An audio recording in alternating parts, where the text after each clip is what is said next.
L'étau se resserre autour de Sacha. Sacha a prévenu la police qu'Olivier le harcelait et porte plainte contre lui. Il est interrogé par Karim. Le policier lui montre les images filmées par Garance. Sur la vidéo, Sacha n'a pas l'air serein. Karim pense que Sacha a paniqué à l'idée qu'Olivier détienne des preuves contre lui.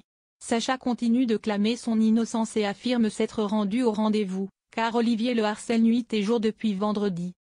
Mais le policier n'éprouve aucune empathie. Il est convaincu qu'il a tué Clémentine. Karim informe Sacha que la clé USB ne contenait que des photos de Clémentine et de Garance complice, souriante et heureuse. Karim est déterminé à ne pas le lâcher. Pendant ce temps, Olivier est interrogé par Martin. Le commandant Constant lui passe un sermon pour sa tentative de chantage, mais aussi pour avoir pris des risques inconsidérés. Martin promet à Olivier que Sacha ira en prison. Il leur manque juste une preuve définitive pour le faire tomber. Quelques heures plus tard, les proches, les amis et les collègues de Clémentine, Chloé, Alma, Sandrine, Victoire, Alex, sont réunis à son enterrement pour lui rendre un dernier hommage. Et pour soutenir Olivier et Garance dans cette terrible épreuve. Mais l'arrivée soudaine de Ben et de Sacha met à mal ce moment de recueillement. Olivier et Garance leur demandent de partir. Mais Sacha estime qu'ils ont le droit de dire adieu à Clémentine. Olivier perd son sang-froid et l'empoigne. Alex intervient pour calmer la situation. Il explique à Sacha que sa venue est considérée comme de la provocation par certaines personnes. Alex demande à Sacha de laisser à Clémentine le droit d'avoir un enterrement digne de ce nom et de venir lui faire ses adieux plus tard. Cédric Labadie, le reseller, contacte Karim et lui fixe un rendez-vous pour finaliser la transaction de la montre de valeur. Karim et Sarah se présentent comme un couple auprès de Cédric. Au moment de payer, Karim sort sa plaque de police et le reseller tente de s'échapper. Mais Sarah l'interpelle. La montre est bien celle de Vinciane Allard et Cédric est bien connu des services de police comme reseller.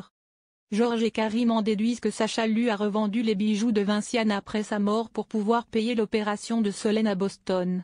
Karim mène l'interrogatoire de Cédric. Mais Labadie ne lâche rien. Il affirme n'avoir jamais vu Sacha de sa vie.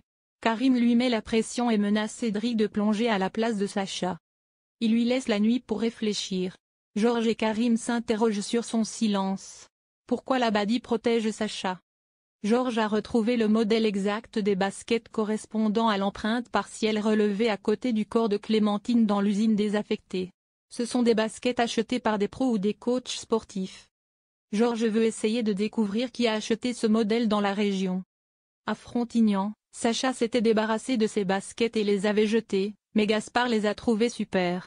Il les a récupérées et les porte fièrement aux pieds. La présence de sa sœur à 7 met William mal à l'aise. Aurore est de retour à 7. Elle souhaite apaiser les tensions qui existent entre William et sa sœur Bénédicte au cours d'un déjeuner en famille. Mais William ne semble pas disposé à y assister. À l'hôpital, Christelle est ravie. Depuis que Bénédicte l'a manipulée, son torticolis est guéri. Mais William se montre sceptique face aux bienfaits de l'ostéopathie. Mais Christelle insiste. Bénédicte avait décelé chez elle une carence en fer et une prise de sang a confirmé son diagnostic. De son côté, Victoire se montre fort intéressée par la naturopathie et demande le numéro de Bénédicte à Christelle. William s'est ravisé et se joint à Aurore pour ce déjeuner familial à la paillote tandis que Manon invite Dorian à la maison. L'adolescent confie à sa cousine avoir envie de la même vie que les jeunes de son âge. À la paillote autour d'un cocktail préparé par Adrien, la conversation dérive sur la famille. William déplore de n'avoir vu que ses parents qu'un week-end depuis leur installation à 7 alors qu'ils ont une maison dans le coin. Mais pour Étienne, il faut savoir se détacher de ses parents. D'ailleurs, cela fait 8 ans qu'il n'a pas vu les siens. Ils ont leur vie, lui la sienne et ils s'appellent de temps en temps. Et sous ses airs détachés, Étienne ne l'a pas forcément bien vaincu. C'est pourquoi, il a même suivi une psychanalyse. Souleymane rompt avec Judith. Jeanne prévient Judith que Noah est passé au mât pendant son absence. Elle a le sentiment qu'il tourne autour de sa petite fille. Jeanne met en garde Judith et lui rappelle que Noah est sorti avec une femme plus âgée que lui. Judith essaie de convaincre sa grand-mère qu'elle n'est pas intéressée par le petit-fils d'Ivan. Quant à Nour, elle désapprouve que son amie n'ait pas encore clarifié la situation avec Souleymane. Bien qu'elle ait rendez-vous avec Souleymane au spawn, Judith croise le chemin de Noah. En retard, elle lui demande s'il peut la déposer au café. En les apercevant ensemble, Souleymane n'est guère ravi. L'adolescent confronte Judith au sujet de leur relation. Suleiman a pris conscience que quelque chose s'est brisé et Judith explique se sentir étouffée. Elle lui avoue ne plus savoir où elle en est, et qu'elle se pose des questions sur leur couple, son avenir, les choix qu'elle a à faire dans sa vie. Suleiman décide alors de mettre un terme à leur histoire et cette issue était inévitable selon lui. Les larmes aux yeux, Judith accuse le coup.